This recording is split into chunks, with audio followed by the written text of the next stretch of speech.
ক্যামেরার সামনে দেখতে পাচ্ছেন সুন্দর একটি বোন, শুনবো তাই জীবনের গল্প। আপু কেমন আছেন? জি ভালো। আমাদের এখানে কেন এসেছেন? মূলত বিয়ের জন্য। মূলত বিয়ের জন্য এসেছেন, তাই না?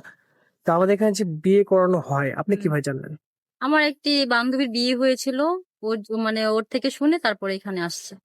অর্থ শুনে এসেছেন, তাই না? হুম। বিয়ের পরে প্রতারণা করবেন না তো? না না, কখনোই না। আপু, আপনার নাম? আমার নাম মিম। আপনার দেশের বাড়ি? চাঁদপুর। আপনার ফ্যামিলি থেকে কে আছে? মা আছে আর ছোট একটা ভাই আছে। আপনার বয়স? বয়স 22 বছর। আপনার শিক্ষাগত যোগ্যতা? আমি এসএসসি পর্যন্ত পড়াশোনা করছি। এসএসসি পর্যন্ত পড়াশোনা করেছেন, তাই জি। না? তো আপনি দেখতে তো মাশাআল্লাহ সুন্দর আছেন। তো আপনার গ্রামে বিয়ে হচ্ছে না? না, আমার যৌতুকের কারণে বিয়ে হচ্ছে না। যৌতুকের কারণে বিয়ে হচ্ছে না, তাই না? হুম। আপনার সাথে যোগাযোগ করবে কি করে? আপনাদের মাধ্যমেই।